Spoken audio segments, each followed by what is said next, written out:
Hello friends, how are you. कैसे हो? आशा करता हूँ आप लोग ठीक होंगे। आज हम लोग पढ़ेंगे improvement in food resource. Improvement in food resource, improvement जैसे नाम से ही पता चल रहा है। इम्प्रूवमेंट मीन्स सुधार करना, फूड मीन्स भोजन, रिसोर्स मतलब स्रोत। तो फूड रिसोर्स में इम्प्रूवमेंट लाना, सुधार करना, उसी को हम क्या कहते हैं? फूड। उसी चैप्टर का नाम इम्प्रूवमेंट इन फूड रिसोर्सेज। आइए हम लोग जानते हैं कि हमें क्यों इम्प्रूवमेंट करना पड़ा फूड रिसोर्सेस में। Why need to improve our food resource, हम क्यों इम्प्रूव करें अपने फूड रिसोर्सेस को। तो to population of India is growing at faster rate, therefore more amount of the food required to meet rising demand. जैसे हम लोग को पता है कि हमारे इंडिया की जो पॉपुलेशन है बहुत तेजी से क्या कर रहे हैं? ग्रोइंग कर रहे हैं, इंक्रीज कर रहे हैं। तो हमें उनकी आवश्यकता को पूरा करने के लिए हमें जरूरत क्या पड़ी? फूड रिसोर्सेस की, क्योंकि वो बिना बिना फूड के नहीं रह सकते, बिना भोजन के नहीं रह सकते। No any can live without food. तो इसलिए हमें क्या लाना पड़ा? इम्प्रूवमेंट, क्योंकि पहले के समय में क्या होता था? खाने पीने के लिए बहुत ज्यादा नहीं होती थी, इसलिए उसमें क्या लाया गया? इम्प्रूवमेंट लाया गया। And the agricultural land is limited. और क्या है? एग्रीकल्चर, जहाँ पर कृषि होती है, वो लैंड क्या है? जमीन लिमिटेड है as compare to the growing population. किसके? जैसे जितने तेजी से पॉपुलेशन ग्रो कर रही है इंडिया की, उसके कंपेयर में क्या है? एग्रीकल्चर लैंड लिमिटेड है, बहुत कम है।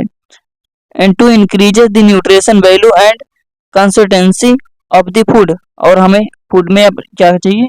न्यूट्रिशन चाहिए, अच्छे से भोजन चाहिए। क्या करने के लिए? खाने, जीने और रहने के लिए। Keeping a food and crop free from diseases and pest. और हमारा फूड कैसा होना चाहिए कि उसमें कोई डिजाइजेस ना हो, डिजाइजेस फ्री हो, और उसमें कोई पेस्ट ना हो। उनके लिए हमें क्या लाना पड़ा? इम्प्रूवमेंट लाना पड़ा। इम्प्रूवमेंट इन क्रॉप यील्ड, हमें इम्प्रूवमेंट इन क्रॉप यील्ड। अब सबसे पहले हमने किसमें इम्प्रूवमेंट लाया? क्रॉप यील्ड में, क्योंकि इम्प्रूवमेंट जब नहीं लाएंगे तो उसमें क्या होगी? उपज बहुत कम होती है। तो improvement crop yield can be classified are three types. First, crop variety improvement. सबसे पहले हमें किसमें इम्प्रूवमेंट करना पड़ा? क्रॉप की वैरायटी में। क्रॉप प्रोडक्शन इम्प्रूवमेंट, कितना उपज दे रहा है उसमें क्या करना पड़ा? इम्प्रूवमेंट करना पड़ा। उसके बाद क्या? क्रॉप प्रोटेक्शन मैनेजमेंट, उसकी देखभाल करने के लिए, उसकी बचाव रखने के लिए इम्प्रूवमेंट लाना पड़ा। Different crops require different climate condition. और डिफरेंट फसल के लिए, अलग क्रॉप्स के लिए, फसल के लिए क्या करता है? उनकी डिफरेंट क्लाइमेटिक कंडीशन होनी चाहिए। Temperature and photo period their the growth as completion to the life cycle. उनके लाइफ साइकिल कंप्लीट करने के लिए, उनके ग्रोथ के लिए अलग अलग क्या चाहिए? फोटो पीरियड चाहिए, टेम्परेचर चाहिए। And photo period are related to the duration of the sunlight. कि वो कितना, फोटो पीरियड क्या है? ड्यूरेशन ऑफ सनलाइट, कि कितना समय किस क्रॉप को क्या चाहिए? सनलाइट चाहिए। And growth plant and flowering are depend on sunlight, क्योंकि प्लांट की जो ग्रोथ है और फ्लावरिंग है वो किस पे डिपेंड करती है? सनलाइट पे डिपेंड करती है। अगर सनलाइट नहीं होगा तो क्या होगी? प्लांट ग्रो नहीं करेगा, फ्लावरिंग नहीं होगी। As well as now plant manufacturing their the food sunlight, क्योंकि प्लांट का जो मैन्युफैक्चर होता है वो फूड की, वो किससे होती है? सनलाइट के थ्रू होती है। And this process of photosynthesis, और इस प्रोसेस को हम क्या कहते हैं? फोटोसिंथेसिस कहते हैं। द प्रोसेस ऑफ फोटोसिंथेसिस, इस प्रोसेस को हम क्या कहते हैं? फोटोसिंथेसिस करते हैं। Classification based on the photo period requirement. ये किसके बेस में क्लासिफिकेशन हुआ? तीन पार्ट में। Short day plant, the plant required day length light period, day light period, उसकी क्या? सनलाइट की अवधि लेस देन 12 आवर। जिस प्लांट को 12 घंटे से कम की क्या चाहिए? सनलाइट चाहिए, उसको हम क्या कहते हैं? शॉर्ट डे प्लांट कहते हैं। इसमें एग्जाम्पल के लिए क्या हो गया? स्ट्रॉबेरी हो गया, पाइनएप्पल हो गया, कॉफी हो गया।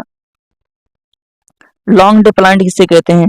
प्लांट रिक्वायर्ड डे लेंथ अर्थात light period 12 our and more than, जिसको 12 घंटे या 12 घंटे से अधिक सनलाइट की आवश्यकता है उसको हम क्या कहते हैं? लॉन्ग डे प्लांट कहते हैं। एग्जाम्पल के लिए प्लांटेन, पैसन, फ्रूट, एप्पल, क्या हो गया? Apple, ETC etcetera.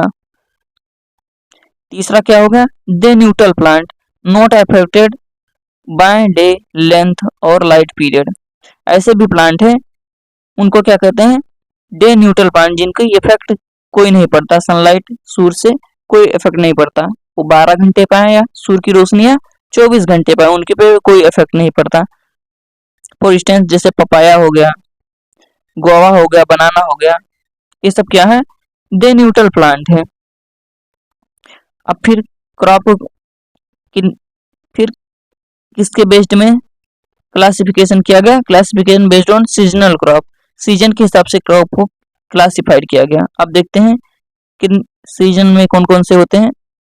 खरीफ सीजन में the crop which are grown in rainy season called kharif season. ऐसे क्रॉप जिनको हम क्या कहते हैं? रेनी सीजन में उगाते हैं, उनको हम क्या कहते हैं? खरीफ सीजन क्रॉप कहते हैं। From the month of June to October, जिस क्रॉप को हम जून टू अक्टूबर के मंथ में क्या करते हैं? ग्रोन करते हैं, उनको रेनी सीजन में उनको क्या कहते हैं? खरीफ क्रॉप कहते हैं। तभी season the crop which are grown in the winter season, ऐसा क्रॉप जिनको हम क्या कहते हैं? विंटर सीजन में क्या करते हैं? ग्रो कहते हैं। एक कॉल्ड रबी क्रॉप, उसको हम क्या कहते हैं? रबी क्रॉप। और इसका समय अवधि क्या होता है? नवंबर टू अप्रैल। इसको कब हम लगाते हैं? नवंबर से अप्रैल के बीच में लगाते हैं। फिर जैद, जैद क्या होता है? The crop which are grown in summer season, जिस क्रॉप को हम क्या कहते हैं? समर सीजन में लगाते हैं, उसको हम क्या कहते हैं? Zaid seasonal crop. क्या कहते हैं? Zaid. From March to June, जिसको हम किस समय में लगाते हैं? मार्च टू जून के समय में लगाते हैं, उनको हम क्या कहते हैं? Zaid seasonal crop. आइए फिर देखते हैं फिर क्रॉप को किसके बेस पे क्लासिफिकेशन किया गया? Classification based on basis of nutrition they provide. अब देखते हैं क्रॉप्स में कौन कौन से न्यूट्रिशन पाए जाते हैं, उसके बेस पे क्लासिफिकेशन किया है। जैसे सीरियल्स अनाज हो गया, अनाज में क्या क्या पाया जाता है? Contains high amount of the carbohydrate, उसमें क्या पाया जाता है? सीरियल्स में high amount of carbohydrate to provide energy. उसमें क्या होता है? हाई अमाउंट में क्या होता है? कार्बोहाइड्रेट होता है, और वो क्या करता है? कार्बोहाइड्रेट क्या करता है? हमें एनर्जी को प्रोवाइड करता है, अर्थात एनर्जी देता है। बीट हो गया, माइज हो गया, राइस हो गया, परेली हो गया, राई हो गया, ओट हो गया एंड सोयगम हो गया, ईटीसी। पल्स देखते हैं। Pulse are the rich protein, pulse में क्या होता है? प्रोटीन होता है। जितने भी पल्सेस होते हैं उसमें सबसे ज्यादा क्या पाया जाता है? प्रोटीन पाया जाता है। एग्जाम्पल क्या हो गया? ग्राम हो गया चना, ब्लैक ग्राम हो गया उड़द कहते हैं, ग्रीन ग्राम मूंग हो गया, फिजन ग्राम अरहर हो गया, लेंथिल मसूर हो गया। क्या हो गया? मसूर हो गया। आइए फिर देखते हैं आगे ऑयली। फिर थर्ड नंबर पे क्या है? ऑयली एल्डिंग प्लांट, जिससे हमें क्या प्राप्त होता है? तेल प्राप्त होता है। क्या प्राप्त होता है? तेल। प्रोवाइड अ फैटी एसिड, जिससे हमें क्या मिलता है? फैटी सब्सटेंस मिलता है। जैसे ग्राउंडनट हो गया, कैस्टोर हो गया, कॉटन हो गया, सनफ्लावर हो गया, कोकोनट हो गया, मस्टर्ड हो गया, सीसमेन हो गया, लिनसीड हो गया, निगर हो गया। फिर क्या हो गया? वेजिटेबल्स स्पीसीज एंड फ्रूट, जिससे हमें क्या मिलता है? मसाले मिलते हैं, सब्जियां मिलती हैं, फ्रूट्स मिलते हैं। Are the source of the vitamin, ये सब किसके स्रोत होते हैं? विटामिन मिनरल्स के सोर्स होते हैं। And the small quantity of the protein, इसमें क्या होता है? प्रोटीन भी होता है छोटे मात्रा में। फिर और क्या होता है? कार्बोहाइड्रेट भी होती है। ऑयल, इसमें क्या होता है? ऑयल भी होता है। जैसे स्पीसीज में क्या हो गया? जिंजर हो गया, टर्मेरिक हो गया, क्लोव्स हो गया, लौंग हो गया, पेपर हो गया, फिर फेनल हो गया, कोरिएंडर धनिया हो गया, ये सब क्या है? स्पीसीज स्पाइसेस क्रॉप्स हैं। अब ये जानते हैं फाइबर एल्डिंग प्लांट, जिससे हमारे क्या बनते हैं? कपड़े बनते हैं। एग्जाम्पल के लिए क्या हो गया? कॉटन हो गया, जूट हो गया। उसके बाद beverages have a very little nutritive value but are very stimulating. Example tea हो गया, कॉफी हो गया, जिसको हम क्या कहते हैं? सुबह के नाश्ते में यूज करते हैं। वो क्या हो गया? प्रेबिग्वी। अब फोडर क्रॉप्स क्या होती है? बरसीन होती है, सुदन ग्रास, फिर ओट होता है और ओट ग्रासेस होता है। क्या होता है? ओट ग्रासेस। ये सब क्या है? फूडर क्रॉप्स है, क्योंकि इन्हें कौन खाता है? केवल जानवर ही खाते हैं। आइए अब हम देखते हैं क्रॉप वैरायटी इंप्रूवमेंट। क्या देखते हैं? Crop variety improvement. क्रॉप के वैरायटी में हम कैसे इंप्रूवमेंट ला सकते हैं? तो हम कैसे इंप्रूवमेंट ला सकते हैं? हाइब्रिडाइजेशन के थ्रू और जीन मॉडिफिकेशन के थ्रू। तो हाइब्रिडाइजेशन क्या होता है? In this process two different varieties crossed each other. इसमें क्या होती है? दो प्रकार के क्या लिया जाता है? डिफरेंट वैरायटीज के पौधे को लिया जाता है, उनको क्या कर दिया जाता है? आपस में करवा दिया जाता है, अर्थात पॉलिनेशन करा दिया जाता है, उनको क्रॉस करवा दिया जाता है। अब हाइब्रिडाइजेशन कितने प्रकार के? 3 प्रकार के होते हैं। कौन सा? इंटरवल, इंट्रावेटरल। अब ये देखते हैं इंट्रावेटरल क्या होता है? दिस क्रॉसिंग में भी इंटरवैराइटल टू डिफरेंट वैरायटीज। इसमें क्या होती है? तो दो डिफरेंट वैरायटीज होती हैं। एंड इंटरस्पीसीज में क्या होती है? दिस क्रॉसिंग में भी interspecific between two different species of the same genus. Same genus क्या होते हैं? दो अलग अलग स्पीसीज को क्या किया जाता है? क्रॉस किया जाता है। इंटरजेनिक क्या होता है? दिस क्रॉसिंग में भी इंटरजेनिक बिटवीन डिफरेंट जेनरा। इनमें क्या होता है? दो डिफरेंट जेनरा होते हैं, उनके बीच में क्या किया जाता है? क्रॉस करवाया जाता है, उनको क्या कहते हैं? इंटरजेनरा कहते हैं। आइए जानते हैं जीन मॉडिफिकेशन क्या होती है। Gene modification a gene that can provide a desirable character. ऐसा जीन जो हमारी इच्छा अनुसार क्या करता है? गुण देता है टू अ क्रॉप में। To introduce this process as a result we obtain genetically modified crop. हम क्या कर लेते हैं? जैसे किसी प्लांट में रोग सहने की क्षमता उसमें अधिक है, किसी में रोग सहने की क्षमता नहीं है, लेकिन उसमें क्या है? उपज बहुत ज्यादा है। तो हम क्या पहचान कर लेते हैं? इंट्रोड्यूस कर लेते हैं उसमें जो रोग सहने वाली क्षमता है, उस जीन को हम क्या कहते हैं? क्रॉस करवा देते हैं, जिसमें उपज ज्यादा है। तो दोनों का जब क्रॉस करवा देते हैं, उस जीन को उसमें डाल देते हैं, तो फिर वो क्या हो जाता है? उसमें क्या हो जाता है? जीन मॉडिफिकेशन हो जाता है। क्या हो जाता है? Gene modification. तो उसी को हम क्या कहते हैं? Modification, gene modification. We obtain genetically modified crop, और हमें क्या प्राप्त हो जाता है? जेनेटिकली मॉडिफाइड क्रॉप प्राप्त होता है। आइए अब जानते हैं क्रॉप प्रोडक्शन इंप्रूवमेंट। हम क्रॉप के प्रोडक्शन में कैसे इंप्रूवमेंट करें? तो including nutrients requirement, irrigation and crop pattern. इसमें क्या कौन कौन से आते हैं? न्यूट्रिशन कौन कौन से उसको देना चाहिए प्रोडक्शन में को मैनेजमेंट करने के लिए। उसके बाद सिंचाई समय पे करनी चाहिए, ताकि उसमें भी क्या करता है? इसका भी मोस्ट इम्पोर्टेंट रोल होता है। और फिर क्या है? क्रॉप पैटर्न, हमें समय से लगाना चाहिए क्रॉप को। आइए जानते हैं nutrition requirement. Nutrition requirement just as we need for food for development growth. जैसे हमें पता है कि हम लोग को क्या चाहिए? भोजन चाहिए अपने डेवलपमेंट के लिए, ग्रोथ के लिए, बढ़ने के लिए, अच्छे स्वस्थ रहने के लिए। Plant also required nutrition. ऐसे क्या चाहिए? प्लांट को न्यूट्रिशन चाहिए फॉर ग्रोथ, बढ़ने के लिए। Nutrition are supplied to the plant by air and water. Nutrition plant को कैसे सप्लाई किया जाता है? एयर एंड वाटर को थ्रू एंड सोयल के through.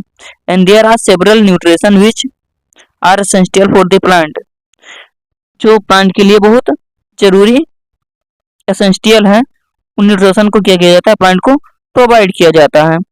All supply carbon dioxide, all supplies क्या होता है, कार्बन होता है उसमें एंड ऑक्सीजन होता है और क्या होता है, हाइड्रोजन होता है, कम्स फ्रॉम द वाटर, ये सब किससे आते हैं, वाटर से आते हैं। And soil supplies the 13th nutrition, और सोयल हमें क्या करता है, 13 न्यूट्रिशन मतलब 13 न्यूट्रिशन को क्या करता है, प्रोवाइड करता है। Among this some are required in large quantities, जो ऐसे न्यूट्रिशन जिनको हमें अधिक मात्रा, प्लांट को क्या चाहिए, अधिक मात्रा में चाहिए, डेट देयरफॉर कॉल्ड माइक्रोन्यूट्रिएंट्स, को हम क्या कहते हैं, माइक्रोन्यूट्रिएंट कहते हैं। And the other nutrition are used plant in small quantity, जिनको प्लांट को क्या चाहिए, स्मॉल क्वांटिटीज में चाहिए, एंड देयरफॉर कॉल्ड माइक्रोन्यूट्रिएंट, उसको क्या कहते हैं, माइक्रोन्यूट्रिएंट्स कहते हैं। आगे चलते देखते हैं नेक्स्ट पॉइंट। जैसे ये टेबल है, क्या है, ये टेबल है, यह क्या प्रोवाइड करता है, कार्बन एंड ऑक्सीजन, क्या एयर प्रोवाइड करता है, कार्बन एंड ऑक्सीजन। वाटर से क्या मिलता है, हाइड्रोजन एंड ऑक्सीजन मिलता है। सॉइल क्या प्रोवाइड करता है, सॉइल में क्या क्या होते हैं, ये क्या है, माइक्रोन्यूट्रिएंट, क्या है, माइक्रोन्यूट्रिएंट। माइक्रोन्यूट्रिएंट में कौन कौन से आते हैं, नाइट्रोजन आता है, फास्फोरस आता है, potassium and calcium, magnesium and sulphur, ये सब क्या है, माइक्रोन्यूट्रिएंट है, क्या है, माइक्रोन्यूट्रिएंट है। ये कितने होते हैं, 6 होते हैं, कितने होते हैं, 6 होते हैं। सेकंड क्या है, माइक्रोन्यूट्रिएंट। माइक्रोन्यूट्रिएंट कौन कौन से होते हैं, आयरन होते हैं, मैग्नीज होता है, बोरान होता है, जिंक होता है, कॉपर होता है, और क्या होता है, मोले मोलिब्डेनम, क्या होता है, molybdenum. Difference between manure and fertilizer, manure और फर्टिलाइजर्स में क्या अंतर है। Are partially decaying wastage and animals residues by microbe, microbes के द्वारा सड़े सड़े गले पदार्थों को क्या करके, छोटे छोटे पार्टिकल में कन्वर्ट करके सड़े गले बना देना। और वेस्ट मटेरियल्स किसके, जैसे काउडंग हो गया, उसके बाद में एनिमल्स की क्या हो गई, हड्डियां हो गई जो मर सड़ गल जाते हैं, इनसे क्या बनता है, मेन्योर बन जाता है, उसी को हम क्या कहते हैं, हिंदी में खाद कर देते हैं, मेन्योर कहते हैं। It is a not nutrient specified tend to the remove general deficiency of the soil, जैसे किसी एक प्रकार का न्यूट्रिशन की सॉइल में कमी है तो उसे नहीं दूर किया जा सकता, किससे, मेन्योर से, क्योंकि इसमें सारे पदार्थ होते हैं, सभी प्रकार के न्यूट्रिशन होते हैं, कि कोई एक न्यूट्रिशन इसमें नहीं होता कि उसी की डिफिशियंसी को स्पेशल दूर किया जा सके। It added to the soil, इसको डायरेक्टली किसमें एड किया जाता है, सॉइल में एड किया जाता है। Nutrition present in the manure are absorbed slowly, और जो मेन्योर में न्यूट्रिशन होता है, प्रेजेंट रहता है, उसको एब्जॉर्ब स्लोली, क्रॉप क्या करता है, उसको बहुत स्लोली एब्जॉर्ब करता है। Since is not a soluble water, और ये क्या होता है, पानी में सोल्यूबल नहीं होता है। फर्टिलाइजर क्या होता है, ये देखते हैं। It is a salt on organic compound containing essential part of the nutrition, ये क्या होता है, साल्ट और ऑर्गेनिक कंपाउंड होता है, and containing essential part of the nutrition, ये क्या कहता है, एसेंशियल, कुछ न्यूट्रिएंट एसेंशियल पार्ट उसमें ऐड किए रहते हैं, न्यूट्रिएंट्स में न्यूट्रिएंट के ऐड किए जाते हैं। It nutrient specify, it contain much higher amount of particular nutrition, इस न्यूट्रिशन ये कौन सा होता है, स्पेसिफाइंग न्यूट्रिशन होता है, स्पेसिफिक न्यूट्रिशन होता है। इसमें higher amount of the particular nutrition, किसी एक न्यूट्रिशन को क्या करते हैं, हायर अमाउंट में डाल देते हैं, and used remove particular deficiency of the soil, और सॉइल के डिफिशिएंसी को रिमूव किया जाता है। जैसे सॉइल में फास्फोरस की कमी है तो उसको, और नहीं कोई भी ऐसी न्यूट्रिएंट्स की कमी है, उसको दूर किया जाता है, किया जा सकता है। It does not added any humus to the soil, इसको क्या कहते हैं, ह्यूमस की तरह सॉइल में ढेर सारे नहीं डालते हैं।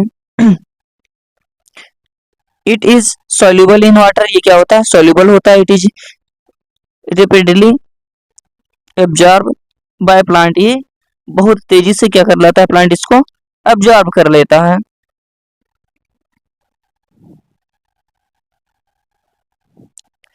It voluminous and bulky, so it is a convenient to the store and transport, handle and apply to the crop. ये क्या होता है, ये बल्कि होता है, वोल्यूमिनस होता है, एंड इनकन्वीनियंट टू स्टोर करने में क्या होता है, इनकन्वीनियंट होता है, and transport, handle and apply to the crops, इसको ट्रांसपोर्ट करने में क्या होती है, समस्या होती है। And it compare to it is a easy to store, इसको क्या करते हैं, स्टोर करने में बहुत इजी होते हैं। Transport and apply to the crops, crops में भी डालने में बहुत आसानी होती है। Disadvantage of the fertiliser, fertiliser के क्या डिसएडवांटेज है, दे आर एक्सपेंसिव, ये क्या है, बहुत महंगे हैं। फर्टिलाइजर क्या है, बहुत महंगे हैं। It does not add any humus to the soil, ये क्या करते हैं, सॉइल में ह्यूमस ऐड नहीं करते, क्योंकि ये केमिकल ऐड करते हैं, क्योंकि ये सब केमिकल्स के बने होते हैं, तो इसलिए सॉइल क्या होता हो जाता है, प्रदूषित हो जाता है इसको ऐड करने से। In a long run it destroy the soil texture, और ये क्या हो जाते हैं, फर्टिलाइजर को ज्यादा समय तक यूज करने से सॉइल के टेक्सचर क्या हो जाते हैं, डिस्ट्रॉय हो जाते हैं, मेकिंग इनफर्टाइल, और वो क्या हो जाते हैं, अनुपजाऊ हो जाते हैं, क्योंकि वो फिर उपज उनकी खत्म हो जाती है लंबे समय तक फर्टिलाइजर का यूज करने से। And type of manure, manure कितने प्रकार के होते हैं, फार्म यार्ड मेन्योर, जिससे जो फार्म में मुर्गी पालन में जो खाद निकलते हैं उनको क्या करते हैं, farm yard manure. Rotten vegetables and animals refuges, और जो एनिमल्स के क्या होते हैं, डंग्स होते हैं, गोबर होते हैं। And compost manure, compost manure का it mainly consist the rotten vegetable and animals refuse, ये दोनों क्या है, एक ही है, both are same. Green manure, it preparing the green manure quickly growing, green manure क्या होता है कि थोड़ी से समय के लिए क्या लगाते हैं, थोड़ी से समय के लिए, it manure the green manure quickly grow a cultivated and ploughed under the incorporated into the soil, क्या होता है, ढांचे जिसे कहते हैं, इसको थोड़ी समय के लिए खेत में लगाते हैं और ये ढेर सारे बड़े बड़े हो जाते हैं, उसको उसके बाद इसको क्या कर जाता है, जोत दिया जाता है, तो उसमें क्या करता है, ग्रीन मेन्योर का काम करता है, इसको हम क्या कहते हैं, green manure.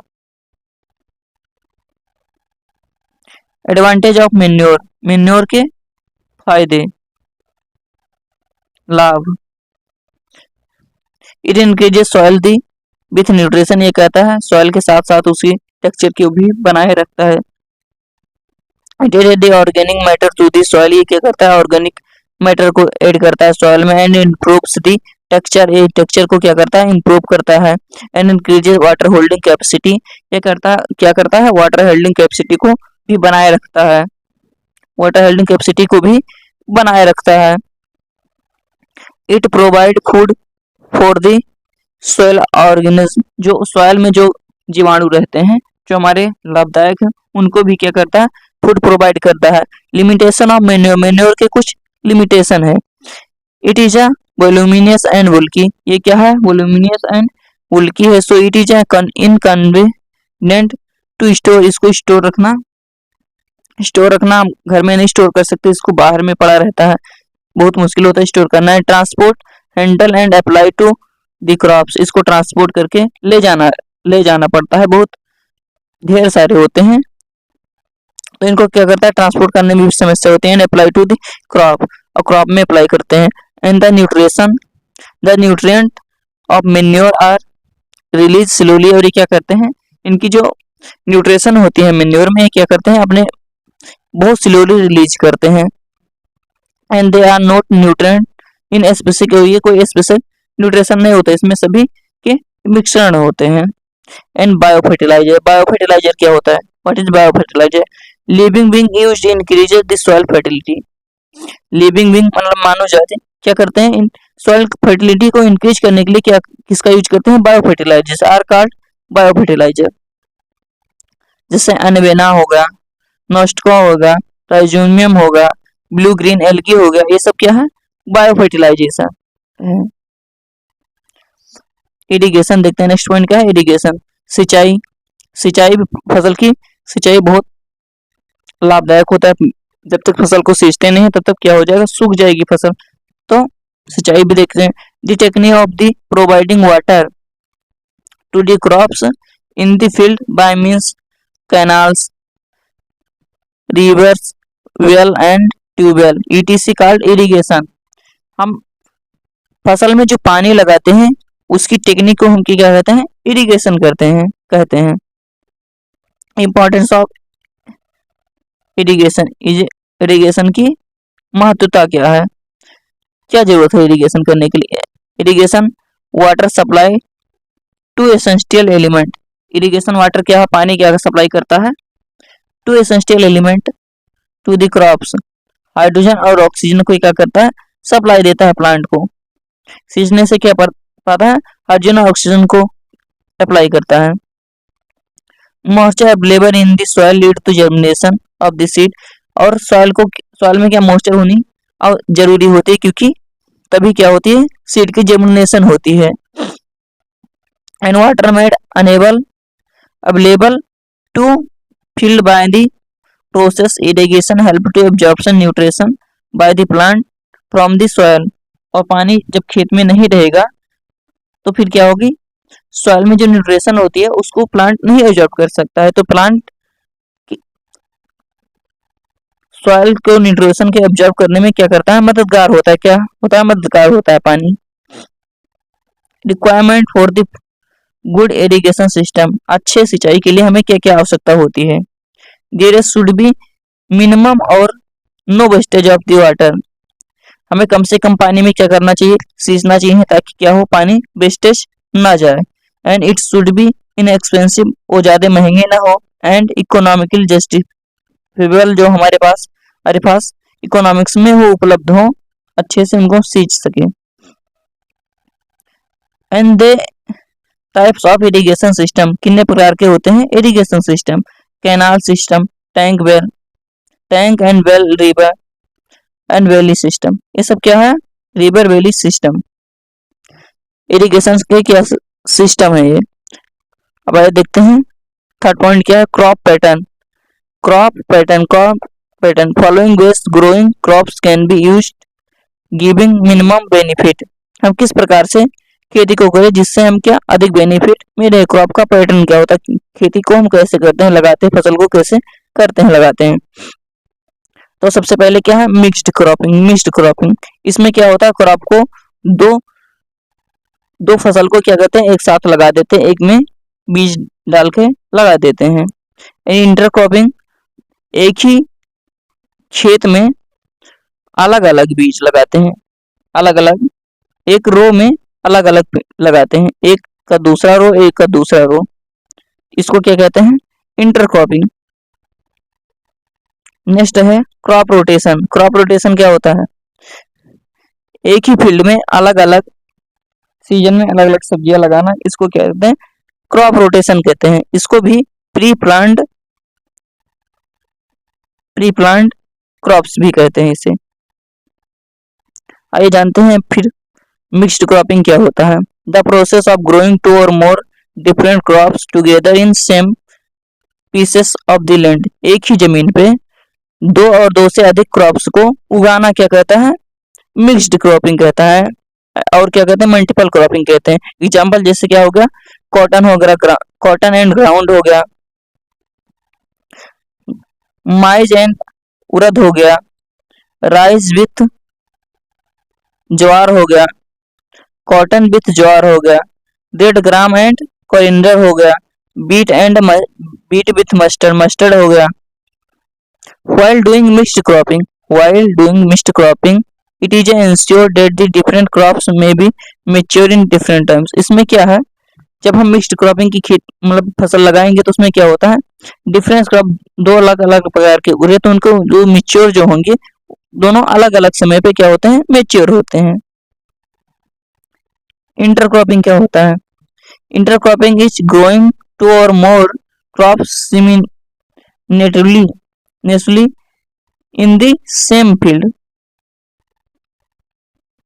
Two or more crop growing simultaneously in same field, एक ही फील्ड में क्या करते हैं, टू और मोर क्रॉप को ग्रो करते हैं इन डिफिनिट रो एंड पैटर्न, एक डिफिनिट रो में और पैटर्न में।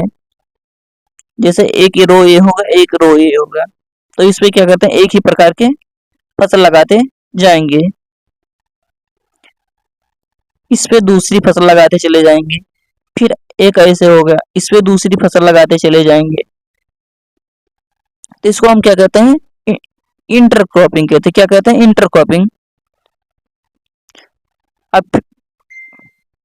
A few row of one step alternate with the few row of the second crop। पहला कोई दूसरा क्रॉप लगाए एक रो में, फिर दूसरे रो में कोई दूसरा क्रॉप लगाए, ऐसे ऐसे पूरे खेत में लगाते हैं, एक ही खेत में। Crops are selected such as the nutrient requirement are different, उनकी जो न्यूट्रिशन रिक्वायरमेंट होती है वो भी अलग अलग होती है। जैसे सोयाबीन हो गया और माइज हो गया, और फिर बाजरा हो गया, लोबी हो गया। आइए देखते हैं क्रॉप रोटेशन क्या होता है। What is crop rotation? Crop rotation, the process in which the different types of crops grow alternately in the same field called crop rotation.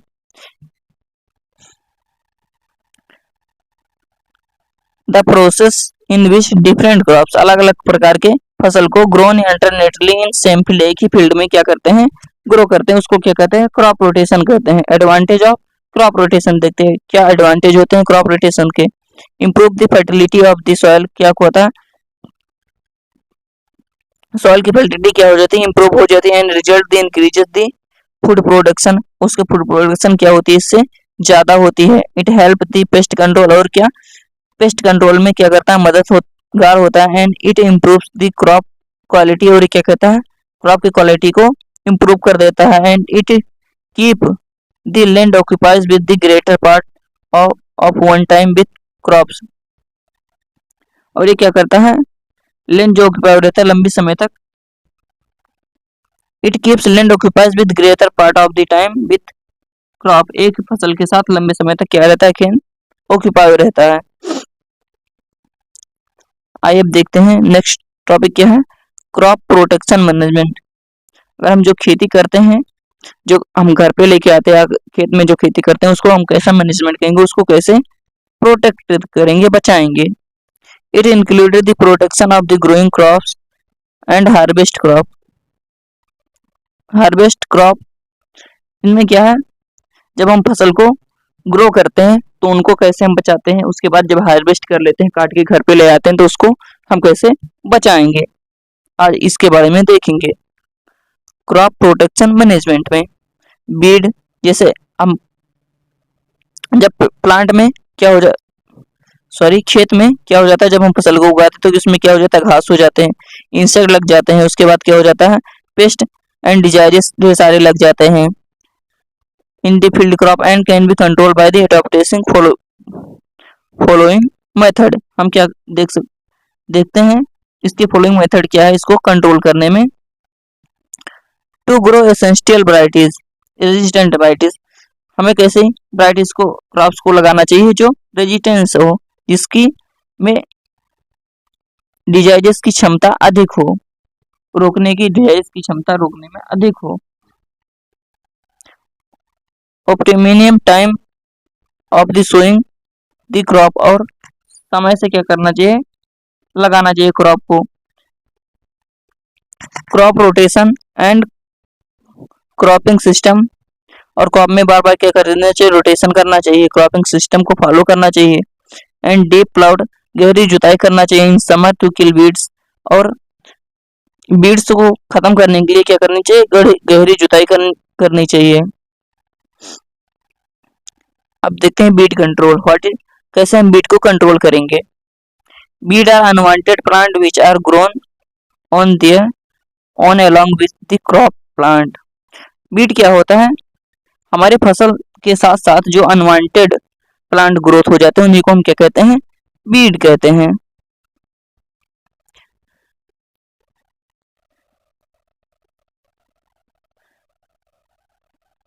जैसे जेंथियम हो गया, पेरेथिनियम हो गया, गाजर घास जिसे कहते हैं, उसके बाद मोथा हो गया, ये सब क्या है, Cyperus rotundus. The growth of the weeds in harmful because of the following reason. The growth of weeds harmful because the following reason. हमारी फसल में जो बीड्स की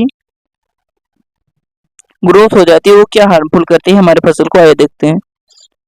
the beads consume a lot nutrition. Beads क्या करता है, बहुत सारे न्यूट्रिशन को क्या कर लेता है, एब्जॉर्ब कर लेता है। एंड सनलाइट को, water and fertility her reduces the crop production. Crop production में क्या हो जाता है कि न्यूट्रिशन को ऑब्जर्व कर लेता है, सनलाइट एंड वाटर फर्टिलाइजर्स जो खाद होते हैं उनको सबको क्या कर लेता है, ऑब्जर्व कर लेता है। It occupies space meant of crop there reducing crop yield and lower quality of the food grain.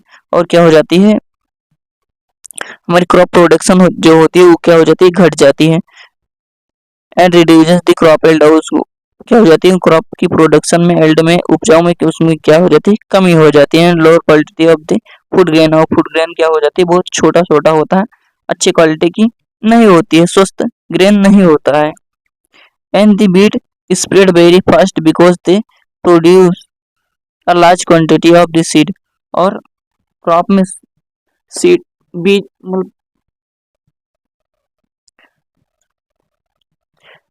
Beed बहुत तेजी से क्या हो जाता है, फैलता है। And because they produce a large quantity of the seed, और ये बहुत से ढेर सारे सीड को प्रोड्यूस करता है।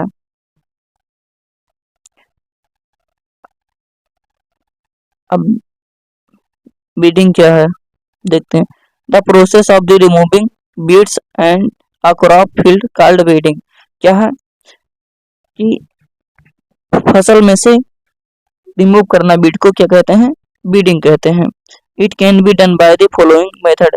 हम कैसे इसको निकाल सकते हैं, हाथ के थ्रू निकाल सकते हैं। जिसके थ्रू, हाथ के थ्रू निकाल सकते हैं, removal by the hand. Hand के थ्रू हम निकाल सकते, हाथ के थ्रू निकाल सकते हैं। Removal by the instrument like अ टावरी, खुरपा। इसको हम किसके माध्यम से निकाल सकते हैं, टावल, खुरपा के माध्यम से निकाल सकते हैं। By using the chemical called weedicide. और इसको हम केमिकल का यूज करके क्या कर सकते हैं, बीड को खत्म कर सकते हैं। उसको हम क्या कहते हैं, हर्बिसाइड कहते हैं, बीडिसाइड भी कहते हैं। जैसे डाइक्लोरोफिनॉक्सी एसिटिक एसिड हो गया, इसको यूज करके हम क्या कर सकते हैं, खत्म कर सकते हैं घास को।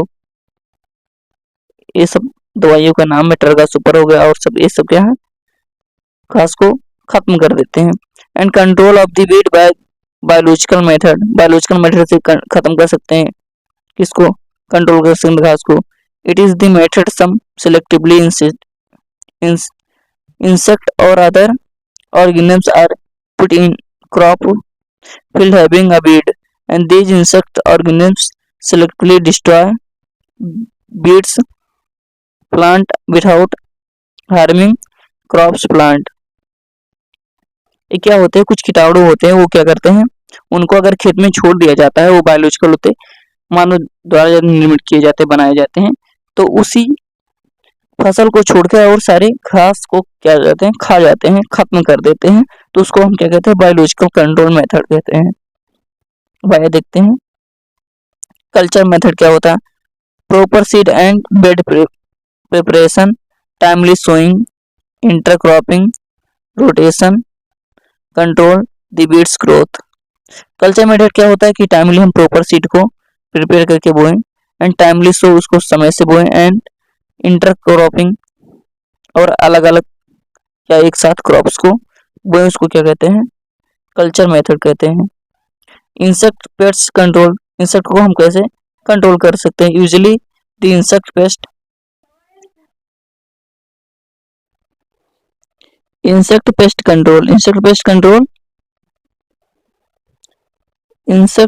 Control, usually the insect pest attack the plant by producing flowering following 3 types symptoms. Insect क्या करता है, प्लांट पे अटैक कर देते हैं और प्लांट को क्या करते हैं, खा के खत्म कर देते हैं। और ये कितने प्रकार के होते हैं? 3 प्रकार के इनके सिम्टम्स होते हैं। कौन से? बाय द कटिंग प्लांट को क्या कर देते हैं? कट कर देते हैं। रूट स्टेम एंड लीव्स को क्या कर देते हैं? कट कर देते हैं। And by sucking cell sap from various part of plant, कई प्लांट्स के कई पार्टों पे क्या कर देते हैं? सक कर जाते हैं, सक कर लेते हैं, चूस लेते हैं प्लांट को। And they bore into stem and fruit, और ये क्या कर देते हैं? छिद्र कर देते हैं। किसमें? स्टेम एंड फ्रूट में क्या कर देते हैं? छिद्र कर देते हैं। और पत्तों में भी क्या कर देते हैं? छिद्र कर देते हैं। ये कैसे कंट्रोल हो सकते हैं? पेस्टिसाइड के थ्रू। कैसे? पेस्टिसाइड के थ्रू इनको क्या किया जा सकता है? कंट्रोल किया जा सकता है। केमिकल्स विच कैन किल और destroy pest are called pesticide.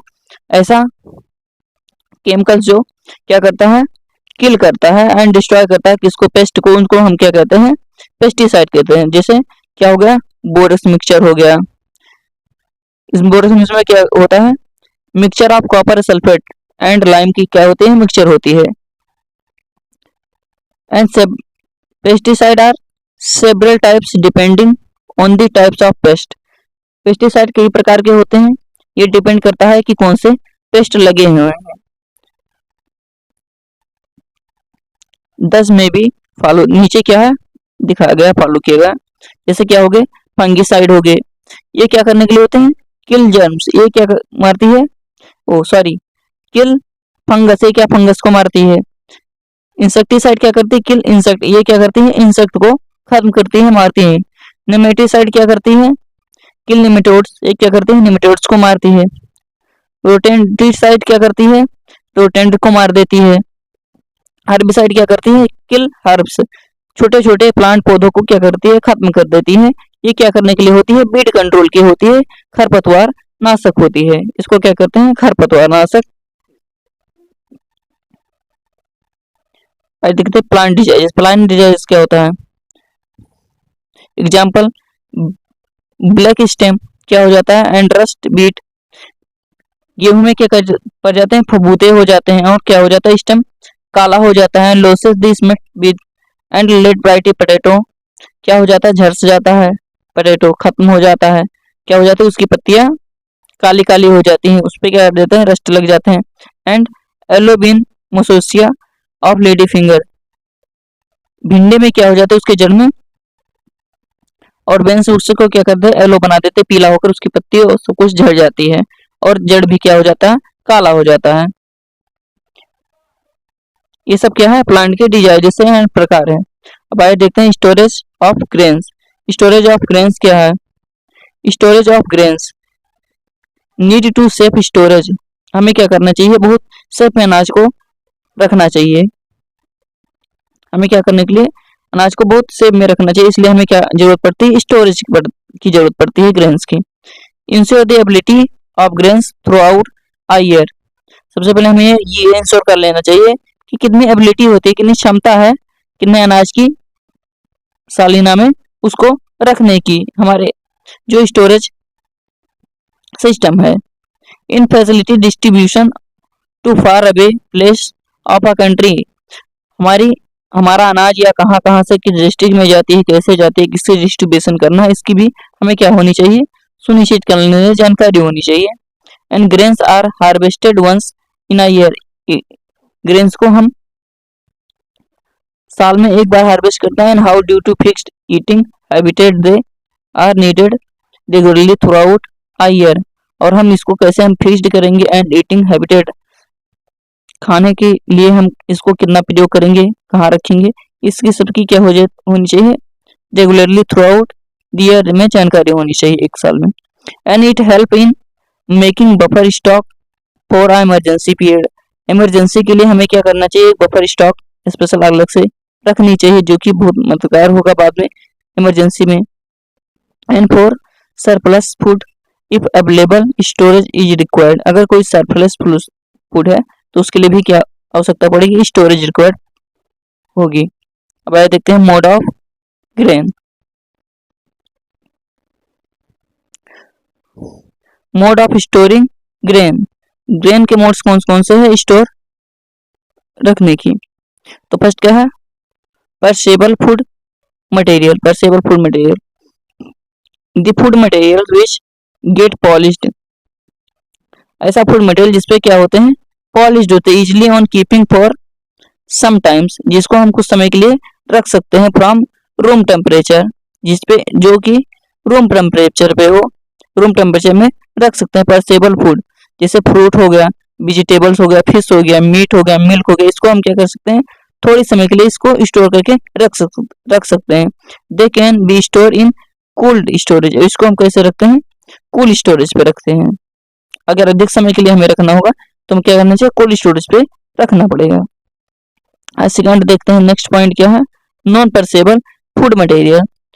Non perishable food material क्या है, non perishable food material, the food material which do not get polished, जिसपे क्या होती है, पॉलिश्ड नहीं होती, even on keeping a long time, जिसको हम लंबे समय तक रख सकते हैं रूम टेम्परेचर पे, are called non perishable food material, उसको हम क्या कहते हैं, नॉन परसेबल फूड मटेरियल कहते हैं। This contains by very less amount of water, इसमें क्या होता है, बहुत कम पानी होते हैं, बहुत स्मॉल अमाउंट में होते हैं। And also called dry food, इसको हम क्या कहते हैं, ड्राई फूड भी कहते हैं, जैसे फूड ग्रेन्स हो गया, बीट फ्लोर होगा, आटा हो गया, एंड शुगर स्पीस मसाले हो गए। They can be stored by dry storage method, इसको हम क्या कहते हैं, ड्राई स्टोरेज मेथड से इसको हम स्टोर कर सकते हैं। नॉन परसेबल फूड मटेरियल है। Non perishable food materials are stored in commercial scale in gunny bag and grains silos, इसको हम क्या कर सकते हैं, कमर्शियल यूज के लिए हम सबको क्या कर सकते हैं, स्टोर कर सकते हैं, नॉन परसेबल फूड मटेरियल्स के लिए। ऑर्गेनिक फार्मिंग, नेक्स्ट क्या है, नेक्स्ट पॉइंट क्या है, ऑर्गेनिक फार्मिंग। ऑर्गेनिक फार्मिंग क्या होता है, ऐसी फार्मिंग जिसमें हम क्या करते हैं, केमिकल और केमिकल की यूज नहीं करते हैं, केमिकल का यूज नहीं करते हैं, हम उसमें क्या करते हैं, ऑर्गेनिक का यूज करते हैं। Organic farming avoid the uses of synthetically compound fertiliser, इसमें हम क्या करते हैं, फर्टिलाइजर का यूज नहीं करते हैं, अर्थात फर्टिलाइजर किसका बना, केमिकल का, तो केमिकल पदार्थ को उसमें हम यूज नहीं करते हैं। जैसे पेस्टिसाइड हो गया, and organic farming are rely upon crops rotation and crop reduce animal manure leguminous and green manure, उसको हम कैसे उगाते हैं, ग्रीन मेन्योर के थ्रू उगाते हैं। लेग्यूमिनस हो गया, एनिमल मेन्योर हो गया, ये सब के जैसे काउडंग हो गया, ये सब क्या उसमें डाल के उगाते हैं। And of a farm organic waste, जैसे मुर्गी का फार्म का जो वेस्ट होता है। एंड बायोलॉजिकल पेस्ट कंट्रोल, उसको हम पेस्ट उसमें कैसे कंट्रोल करते हैं, बायोलॉजिकल मेथड से पेस्ट का कंट्रोल करते हैं। Organic objective of organic farming की ऑब्जेक्टिव क्या होता है, to develop a sustainable agriculture system, agriculture system में क्या हो, सस्टेनेबल होना चाहिए। जैसे अगर हम फर्टिलाइजर का यूज करते रहेंगे, केमिकल फर्टिलाइजर का, तो क्या होती है, कुछ समय बाद मिट्टी की उर्वरकता अर्थात फर्टिलिटी खत्म हो जाती है, जबकि मेन्योर का यूज करने से क्या होती है, उसकी फर्टिलिटी खत्म नहीं होती है, ऑर्गेनिक मैटर का यूज करने से फर्टिलिटी बढ़ती जाती है, खत्म नहीं होती है। तो ये क्या है, सस्टेनेबल एग्रीकल्चर सिस्टम है। And to develop alternative strategy over channel chemical farming, और इसके केमिकल फार्मिंग के विपरीत हमें एक अलग स्ट्रेटजी अल्टरनेट डेवलप करना चाहिए, जिससे क्या ऑर्गेनिक खेती की बढ़ावा हो सके। The science of rearing, feeding, caring, breeding and disease control of animals is called animal husbandry. Rearing means पालन पोषण करना, फीडिंग खाना खिलाना, एंड केयरिंग कहीं लाद के लाना ले जाना, एंड ब्रीडिंग क्रॉस करके अच्छी अच्छी वैरायटियां उत्पन्न करना, and disease control in animals, animals में डिजीज कंट्रोल, इसको हम क्या कहते हैं, एनिमल हस्बेंड्री कहते हैं। ये सब किसके अंदर आता है, पशुपालन के अंतर्गत आता है, क्या कहते हैं, animal husbandry. And the main element of animal husbandry are proper feeding of animals, animals को प्रॉपर खाना खिलाना, उनको फीडिंग करवाना, and provide a fresh water, उनको अच्छी पानी देना, and good shelter of the animals, and proper health and protection against diseases, हम उनको क्या करना चाहिए, प्रॉपर उनके देखभाल में रहना चाहिए, स्वस्थ रहना चाहिए, एंड उनके अगेंस्ट डिजीज को क्या करना चाहिए, देखभाल में रहकर डिजीज को, जो भी डिजीज हो जाए उसकी ठीक करवाना चाहिए। And proper breeding of animals, अच्छी क्रॉस को उत्पन्न करना चाहिए, उनसे उनसे ब्रीड नए नए प्रजातियां बनाना चाहिए, उनको हम क्या कहते हैं, एनिमल हस्बेंड्री कहते हैं। And need for animal husbandry to ensure proper nutrition to our growing population. Need for animal husbandry to ensure proper nutrition to our growing population. हमें क्या जरूरत होती है एनिमल हस्बेंड्री की, टू इंश्योर प्रॉपर न्यूट्रिशन, कि हमें proper nutrition क्या रहे, मिलता रहे फॉर ग्रोइंग पॉपुलेशन, पॉपुलेशन को ग्रो करने के लिए। And advantage of the animal husbandry, animal husbandry के एडवांटेज क्या है, इंक्रीज मिल्क प्रोडक्शन, क्या रहे, मिल्क प्रोडक्शन में बढ़ोतरी है। एंड थ्रो कैटल फार्मिंग हो। And increase egg production, egg की प्रोडक्शन हो थ्रो कैटल फार्मिंग के through. And improvement of the quality of the meat, meat की क्वालिटी में क्या हो, इम्प्रूवमेंट हो, सुधार हो। एंड थ्रो फिश फार्मिंग, ऐसे फिश फार्मिंग में भी क्या हो, सुधार हो। And pig farming, goat farming etc। Proper utilisation of animal waste, animal का वेस्ट जो है उसका प्रॉपर यूटिलाइजेशन हो, अपने उपयोग में लाया जाए। And to produce more honey bees, और अच्छी अच्छी हनी बीज की क्या होनी चाहिए, प्रोड्यूस होनी चाहिए। And wax through bee keeping, और वैक्स में क्या होना चाहिए, रखना चाहिए। देखते हैं नेक्स्ट पॉइंट क्या है। On the basis of the utility animals have been categorised into following types. Animals को कितने पार्ट में क्या किया गया है, कैटेगराइज किया गया है, अर्थात बांटा गया है।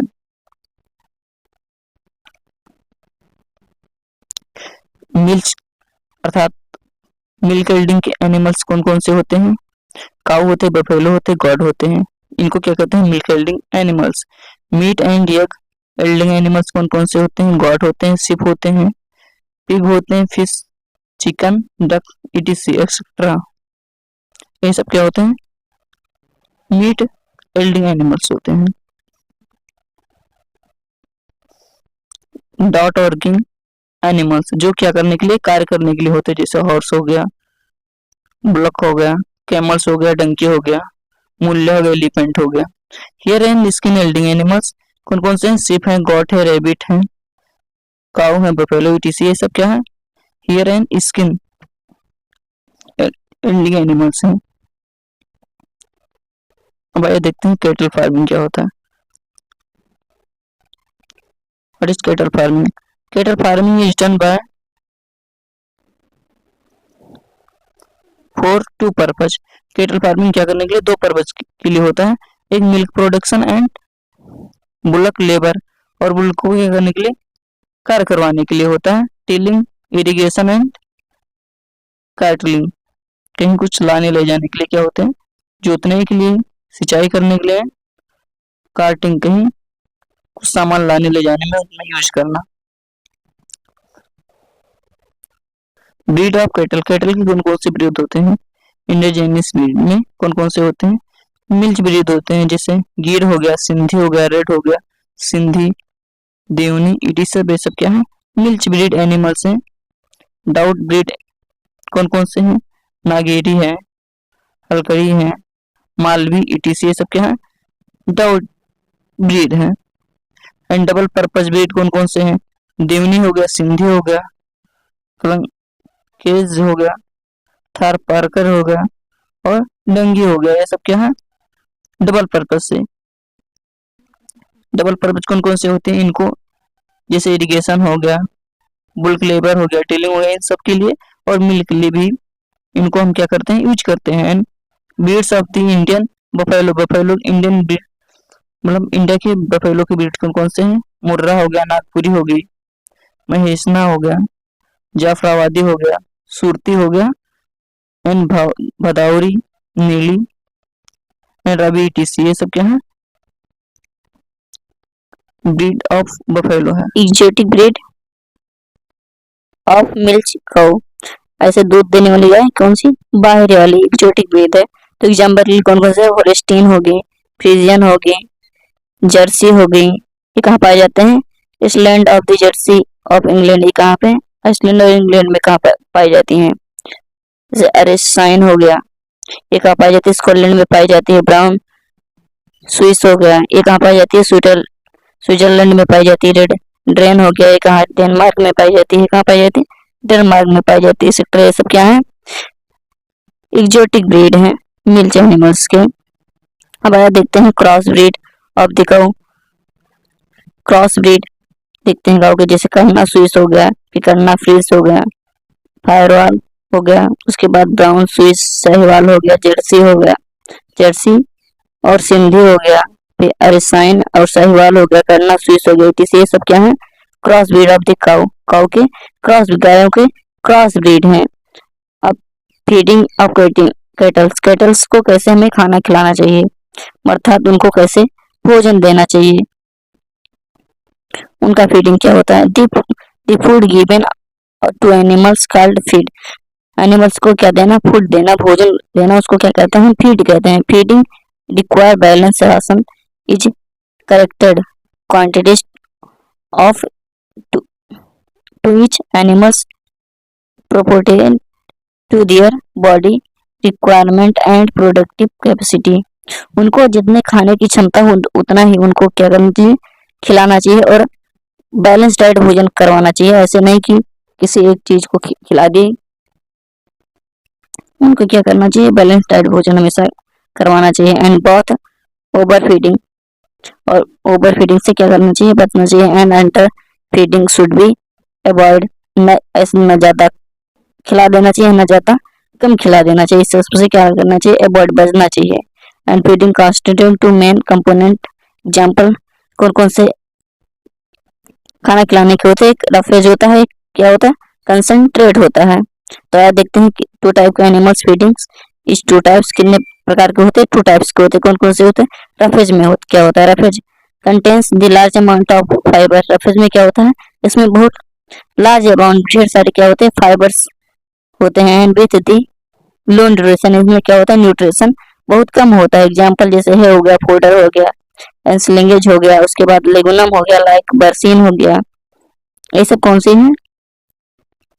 लार्ज अमाउंट ऑफ फाइबर्स वाले फोडर्स हैं। एंड उसके बाद ल्यूरिन हो गया, उसके बाद काउपी हो गया, ये सब क्या है? It is also included fodder grass like a, Napier and guinea, उसके बाद ग्रास एंड एलिफेंट ग्रास। ये सब क्या है? रफेज है। रफेज का मतलब क्या होता है? Contains large amount of the fibre, जिसमें ज्यादा उनको हम क्या कहते हैं? फाइबर्स, उनको क्या कहते हैं? रफेज कहते हैं। अब कंसंट्रेट क्या होता है? They are rich in protein. जो भोजन किसमें हो? रिच प्रोटीन, जिसमें ज्यादा हो, इन अदर न्यूट्रिएंट्स में क्या हो? ज्यादा हो। जैसे it contains mixture of the cereals, जैसे अनाज हो गया, लाइक माइज हो गया, ज्वार होगा, ब्रोकन ग्रास हो गया, उसके बाद राइस पॉलिश हो गया, जिसको कन कहते हैं, राइस पॉलिश हो गया, कॉटन सीड हो गया, मोलेसिस हो गया, ऑयल सीड हो गया, केक हो गया, ये सब क्या है? कंसंट्रेट, कंसंट्रेट पाउडर्स हैं। क्या है? कंसंट्रेट पाउडर्स या फीड है। वह देखते हैं farm management prices. Farm management करने के प्रैक्टिसेस कौन कौन से हैं? Animal A good animal shelter is also important aspect of animal husbandry. A good animal shelter should have a following character. एक अच्छे पशु आश्रय भी एनिमल हस्बेंड्री का एक बहुत महत्वपूर्ण पहलू है। उसको हम देखते हैं, जो कि नीचे फॉलो है। It should protect the animals from heat, cold, rain and also the other animals. हमें क्या करना चाहिए? हीट और कोल्ड और रेन से क्या करना चाहिए? एनिमल्स को बचाना चाहिए। इससे क्या करना चाहिए? प्रोटेक्ट करना चाहिए। एंड अदर एनिमल्स, और दूसरे बाहरी जानवरों वहां पे ना प्रवेश कर सके, ना आ सके, उनसे बचाना चाहिए। It should be clean. क्या होना चाहिए? क्लीन होना चाहिए।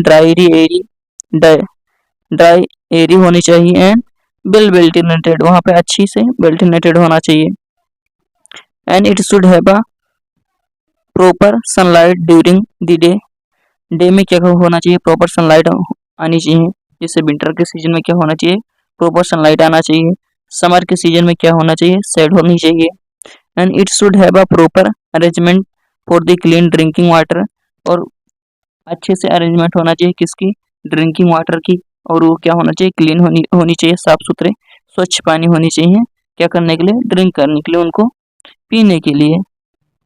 It should be spacious so as to provide enough space for each animals to stay comfortably क्या होना चाहिए, प्रत्येक एनिमल्स के लिए आवश्यकता अनुसार उन क्या क्या होना चाहिए, स्पेस होनी, जगह होना चाहिए कि अच्छे से वहाँ पे रह सके, बैठ सके, उठ बैठ सके। And it should have a sloping floor, क्या करना होना चाहिए, स्लोपिंग फ्लोर होना चाहिए। एंड हाइजीनिक डिस्पोजल, और स्वच्छ डिस्पोजल साफ करने वाला ऑफ एनिमल्स एक्सट्रीट होना चाहिए। And regular brushing, regular daily क्या होना चाहिए, ब्रश होना चाहिए एनिमल्स पे। And remove the dirt and looses hair, और उनके ऊपर जो बाल होते छोड़ते हैं, झड़ते हैं, वो सब क्या करने के लिए, साफ करने के लिए होना चाहिए। एंड ब्रीड इम्प्रूवमेंट, ब्रीड में कैसे इम्प्रूवमेंट लाते हैं, the breeder of the kettles done by 2 method, इनको इनके ब्रीड में कैसे इम्प्रूवमेंट लाते हैं, 2 मेथड से लाते हैं। कौन सा, एक है natural breeding, it further 2 types, ये कितने टाइप्स है, नेचुरल ब्रीडिंग 2 टाइप्स के हैं। आइए देखते हैं कौन से है, रैंडम ब्रीडिंग। पहला कौन सा है, रैंडम ब्रीडिंग है।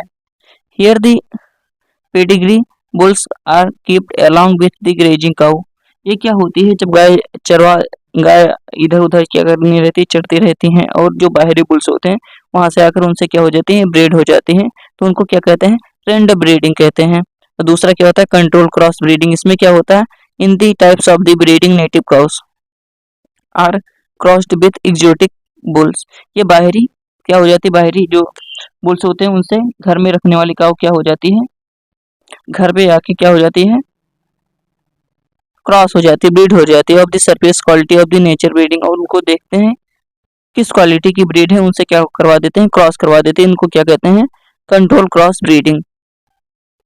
एक होता है आर्टिफिशियल ब्रीडिंग, आर्टिफिशियल के कौन कौन सा होता है, क्या आर्टिफिशियल में क्या होता है, in this semen of the bull of good breed is collected, इसमें क्या होता है, जो अच्छे बुल होते हैं उनके सीमन को क्या कर लिया जाता है, कलेक्ट कर लिया जाता है। And store at a freezing temperature, freezing temperature पर उसको क्या कर दिया जाता है, स्टोर कर दिया जाता है। And the induction introduction of this semen is highly quality, इनका सीमन कैसी होती है, बहुत हाई क्वालिटी की होती है।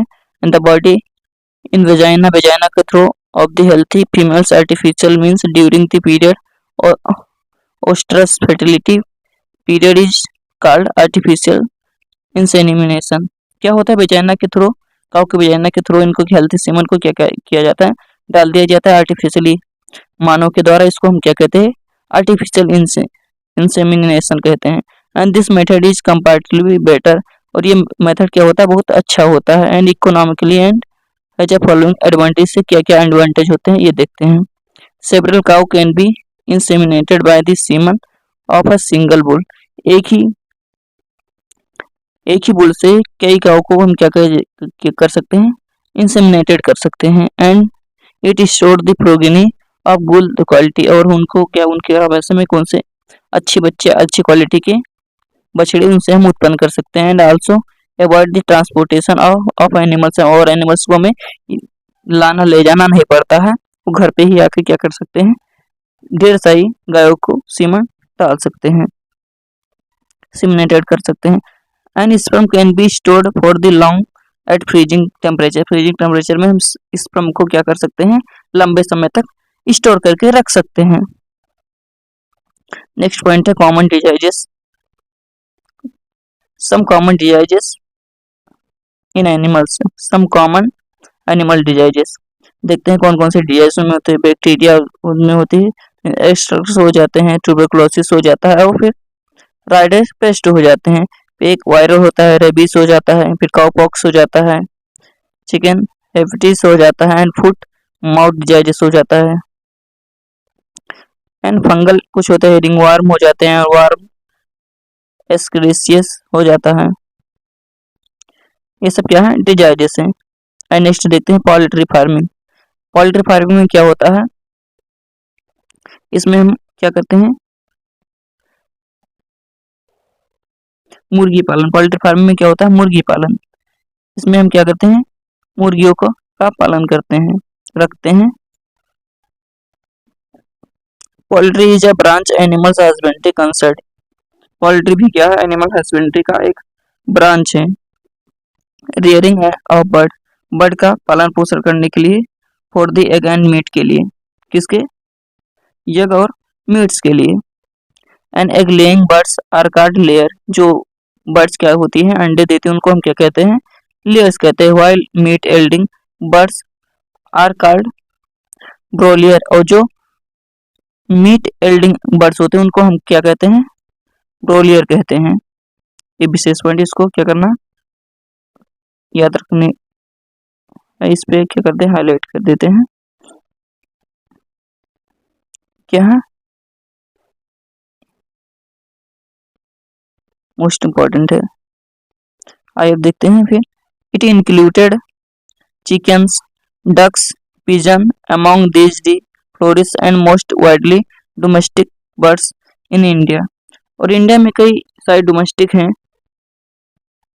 पालतू हैं, जो कि उनको क्या करने के लिए, मीट के लिए और एग के लिए उनका पालन पोषण किया जाता है। वो कौन कौन से हैं देखते हैं। पोल्ट्री ब्रीड में कौन कौन से आते हैं, इंटरजेनियस, इसको नाम को याद रखना है, बहुत इंपॉर्टेंट है। इंटरजेनियस कौन कौन से, ऐसा लहजा 4 पॉपुलर ब्रीड, एक ये कितने हैं, असल में कितने होते हैं, 4 पॉपुलर ब्रीड है। कौन कौन से, पीला है, याकूब है, न्यूरी है, काजल है, एंड घाघूस है, एंड बसेरा है। ये सब क्या है, इंटरजीनियस ब्रीड, इंटरजीनियस ब्रीड्स है। फिर एक बाहरी एक्जोटिक कौन सा है, व्हाइट लेंगोर्न है, कॉक, व्हाइट लेंगोर्न कॉक है। उसके बाद व्हाइट लेंगहॉर्न हैन है, फिर राइडोन इसलैंड रेड हैन है। ये सब क्या है, एक्जोटिक है, हैन के क्या है, ब्रीड है। क्रॉस ब्रीड कौन कौन से, IB PL80 है, एंड B77 H260 ETC, ये सब क्या है, क्रॉस ब्रीड है।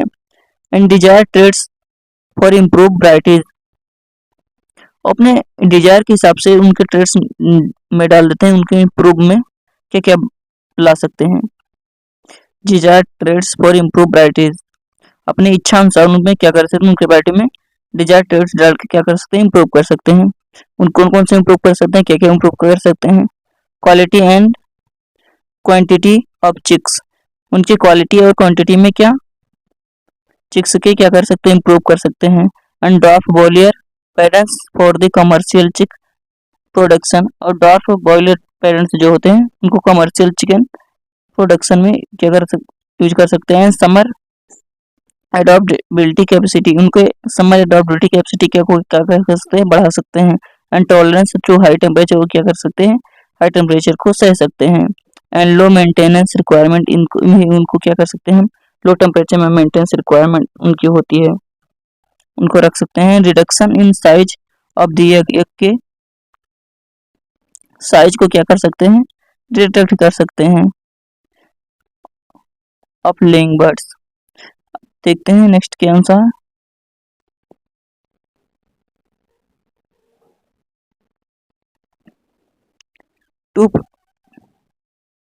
To prevent poultry from the disease, अपने पोल्ट्री को हम कैसे डिजीज से बचाए। For following major should be taken, हमें क्या करना चाहिए, इन सभी नियमों का पालन करना चाहिए, देखना चाहिए। They should be keep in the spacious airy and ventilated shelter, उनको हम क्या वेंटिलेटेड शेल्टर आश्रय देना चाहिए और एरी जगह पे क्या करना चाहिए, रखना चाहिए। And the shelter should be clean and properly, regularly क्या होना चाहिए, हमेशा रेगुलरली साफ होना चाहिए। और वहाँ पे क्या होना चाहिए, एरिया होना चाहिए, जैसे शेल्टर होना चाहिए। And quick and hygienic disposal, और स्वच्छ disposal of the extract should be insured, वहाँ पे होना चाहिए। And disinfectant should be spray regularly, और क्या होता है, disinfectant should be spray regularly, ये क्या है, एक दवा का नाम है, इसको क्या करना चाहिए, डेली उसको वहाँ पे स्प्रे करना चाहिए, ताकि वहाँ पे कई प्रकार की गंदगियां वहाँ पे ना आए, कीटाणु ना आए। And animals should be vaccinated, उनको क्या करना है, वैक्सीन लगाना चाहिए। Regular interval to minimise the form common infectious and disease, से करने के लिए क्या होना चाहिए, डेली वैक्सीनेटेड कर देना चाहिए कि इन्फेक्टेड डिजीज से क्या वो बच सके। अब आए नेक्स्ट क्या देखते हैं, फिश फार्मिंग। फिश फार्मिंग को क्या कहते हैं, पेसिकल्चर भी कहते हैं। आए नेक्स्ट देखते हैं पेसिकल्चर क्या होता है। पेसिकल्चर और fish farming involve in rearing and breeding of fish scientifically by the man in pond, tank, etc. Pisciculture and fishery and fish farming को हम क्या कर, ये सब क्या है, इन्वॉल्व होते हैं फॉर रेयरिंग, क्या देखभाल रखने के लिए, एंड ब्रीडिंग के लिए, ब्रीड श्रवण करने के लिए फिश के अच्छे अच्छे हैं। Scientifically by the man in pond, उनको किस में रखते हैं, पॉन्ड में, तालाब में, टैंक्स में रख सकते हैं। टाइप्स ऑफ फिश फार्मिंग, कौन कौन से टाइप होते हैं फिश फार्मिंग के, on the basis of nature, उनके नेचर पे। सबसे पहले कौन सा डिसाइड है, उनके नेचर पे कौन कौन से होते हैं। तो एक पहला होता है कैप्चर फिशर। कैप्चर फिशर कौन कौन से, fish capture directly from there natural resource, fish catch directly from there natural resource, natural resource से वो क्या करते हैं, कैप्चर फिशर डायरेक्टली कैच कर लेते हैं, पकड़ लेते हैं। उसके बाद दूसरा क्या है, culture fisher, fish cultivated in the artificial water bodies called breed pond, जैसे कोई नदी तालाब हो गया, उसको बनवा के, नदी या नदी को क्या, तालाब को, एक पॉन्ड को, छोटे छोटे रिवर को बनवा के उसमें क्या करते हैं, मछली पालन करते हैं, उसको क्या कहते हैं, कल्चर फिशेस कहते हैं। On the basis of the nature of the water source, वो कौन कौन से पानी किस नेचर के पानी में रहते हैं, जैसे खारा हो गया, एक मीठा पानी हो गया, उसमें कौन कौन से रखते हैं। तो मैराइन फिशर, जो समुद्री मछली marine, in involve the fish production in marine water, वो कौन कौन से वाटर में रहते हैं, मैराइन वाटर में रहते हैं, उनको मैराइन फिशर कहते हैं। दूसरा क्या है, इसलैंड फिशर। इसलैंड फिशर में involve the fish production in the water system and brackish water like estuaries and lagoon, इतने बड़े बड़े क्या होते हैं, ब्रेकिश वाटर में रहते हैं, लाइक स्टेरिस एंड लगूनस में क्या करते हैं, इन्वॉल्व रहते हैं, फिश प्रोडक्शन होता है।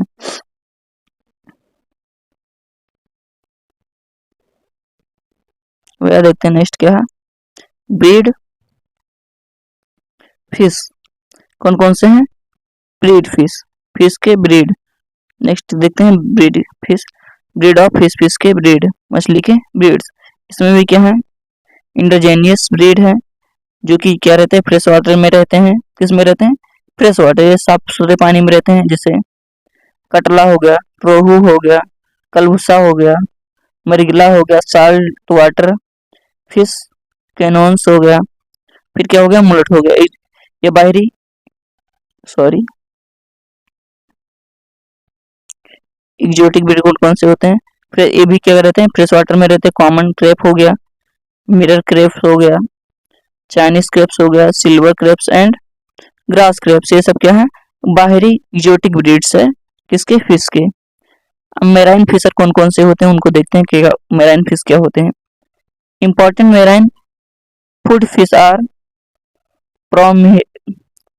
पोम्फ्रेटेड and mackerel and tuna and sardines and Bombay duck and mullets, बेकती, पील्स, स्पॉट, ईटीसी, ये सब क्या है, मैराइन फिश है, ETC. In the additional sea weeds and shellfish like prawn हो गया, ऑयस्टर हो गया, ETC. This is called mariculture, ये क्या, इनको हम क्या कहते हैं, मेरिकल्चर। मैराइन फिश को क्या कहते हैं, मेरिकल्चर, जो मैराइन वाटर में होते हैं उनको क्या कहते हैं, मेरिकल्चर, मैराइन फिश को।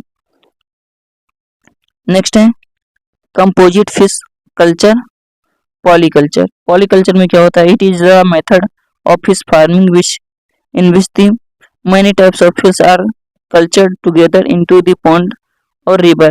ये ऐसे मछली जहाँ पे कई प्रकार की मछलियाँ क्या होती हैं, एक ही रिवर में रहती हैं। कैसे रहती हैं, एक ही रिवर में कई प्रकार की मछलियाँ रहती हैं, उनको क्या कहते हैं, कंपोजिट कल्चर, और उनको क्या कहते हैं, पॉलीकल्चर कहते हैं। उसमें क्या होती है, कई प्रकार की मछलियाँ एक साथ रहती हैं।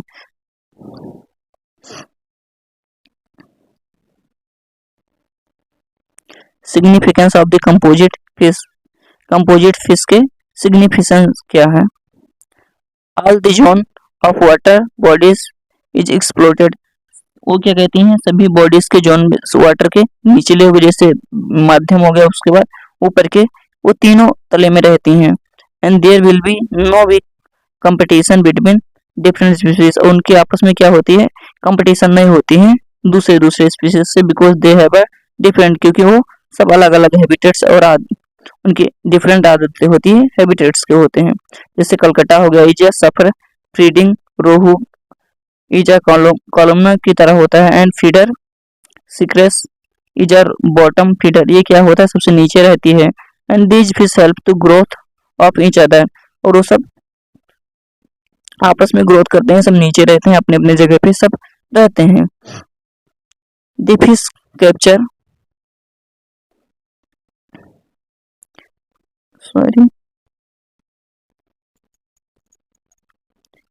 The fish capture is now razor due to the employer of the modern technology like a echo sound and use the satellite which is are used to locate the fish, ये क्या है, इम्पोर्टेंट है, इसको हम highlight कहते हैं।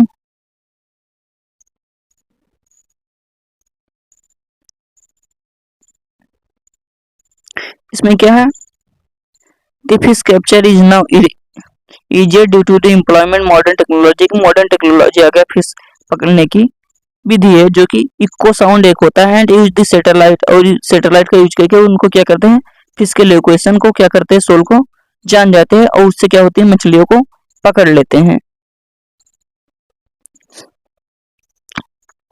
Now apiculture, apiculture क्या होता है, अब देखते हैं एपीकल्चर क्या होता है। AP is the process of the rearing होनी, होनीस को देखभाल रखने के लिए एंड द आर्टिफिशियल लिव्स, उनको हम अपने मानव जाति रखते हैं, उसमें क्या करते हैं, मानव रखते हैं, अर्थात मानव के द्वारा डब्बे बनाए जाते हैं, उसमें उनकी पालन पोषण की जाती है, उनको क्या कहते हैं, आर्टिफिशियल किया जाता है, आर्टिफिशियल हिव्स कहते हैं। Call apis for the production of the honey commercial level, commercial उनको बेचने के लिए उनको एक कमर्शियल लेवल पर यूज किया जाता है, तो उनको क्या कहते हैं, प्रोडक्शन ऑफ हनी एपीकल्चर कहते हैं। उनके स्पीसीज क्या होते हैं, स्पीसीज ऑफ दी हनी बीज, हनी बीज के कौन कौन से स्पीसीज होते हैं, तो एक होते हैं इंजेनियस स्पीसीज होते हैं, कौन कौन से, एपिस डोरस्टा, कॉमनली कॉल्ड रोक बी, उनको क्या कहते हैं, रोक बी कहते हैं, और ग्रैंड बी कहते हैं, एंड एपी इंडिका कहते हैं।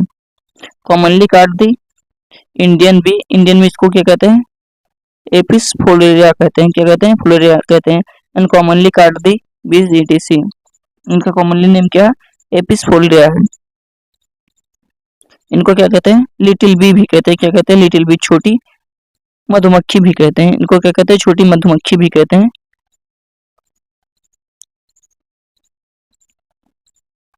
एनिजोटिक बेस कौन कौन से हैं, Apis Malaysia commonly called Italian B, ये कौन कौन से इटालियन बीस हैं, इनको क्या कॉमनली क्या कहते हैं, एपिस मेलेरिया कहते हैं, मेलीफेरिया कहते हैं, क्या कहते हैं, मेलीफेलिया कहते हैं। ये आपका चैप्टर कंप्लीट हुआ, ये पार्ट सेकंड रहा, फूड इम्प्रूवमेंट का पार्ट सेकंड था। अब मिलते हैं नेक्स्ट चैप्टर में। Okay, bye bye, take care. अगर वीडियो अच्छी लगती है तो like share comment and subscribe जरूर करें। Okay, bye bye.